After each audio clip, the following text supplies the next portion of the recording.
the RTÉ board did not give written approval for Toy Show the musical, which went on to record losses of in excess of €2.2 million, a new report has found. And Shane Ross, former minister and former Public Accounts Committee member and author, currently writing a book on RTÉ, joins us. Shane Ross, is the term asleep at the wheel fair to use in these circumstances, do you think? I think that would be probably complimentary, Ciara. I think that would be, the most complimentary thing you could say about what's happened. But what's happened here is, I think it's been well signalled, is that there's a situation here with the board which has been over the last, 6 or 8 months, pointing the finger at the chief executive and others for what went wrong in RTE, has now been found itself to have been more than wanting on the issue of risk. And here it's had a serious obligation to have a risk assessment of Toy Show the musical, which had in the end over 2.2 million loss, and it just didn't do so. And the revelations here are pretty staggering and pretty bad for the board. If you have an obligation of this sort, if you had to approve it, if you have an obligation to have a risk assessment and you never assessed it and you never gave it any formal consideration, and the minutes of the board, or what's available in the minutes of the board, show in fact that the board was congratulating the executive on what had happened and on Toy Show the musical, just shows that they just did not do what they were obliged to do, and it's very bad news for them. And Shane, is it? I mean, it's hard to suggest that it could be, considering what an important and large scale organisation RTE is. Was there a misunderstanding on the board's part about their own role, about what they should be doing in such circumstances? I don't think so. I think they must have known, and if they didn't know, they certainly should have known what was going on. It's just part of a pattern of things about the board which they've failed to recognise themselves, and which it's now, the net is closing in on them, and they are being found responsible for what they didn't do, and they were certainly, as you said, asleep at the wheel. And it's not all. I mean, that's not all, Ciara. This is the first of several reports.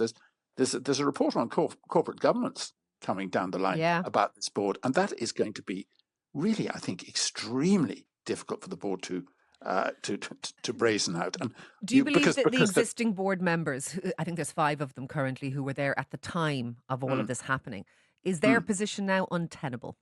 Well, I think absolutely. I think it's been untenable for a very long time.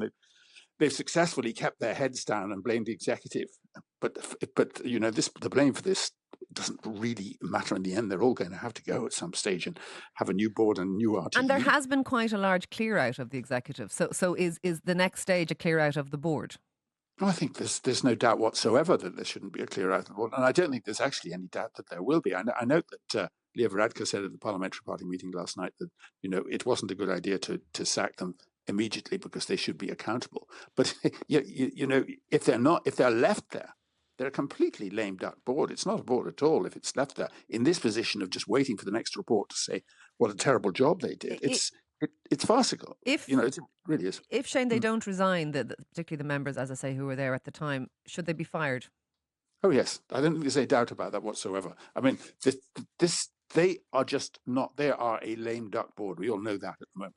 At the moment, they don't have any authority really whatsoever. They're on the defensive. They're waiting for the next report, and they should, of course, resign. They should resign because of this risk situation last night, which came out, and which is going to be apparent when the report comes out today. They should certainly resign on that basis, but they shouldn't be sitting around waiting to be called up to the next directors committee, because they're not going to be able to do their job. We need a new board, new people, new energy, and without this sort of record. And can I ask you a last question? Are you surprised? I mean, this is one of the. I mean, it's a multi-million euro organisation. It's enormous and it's important.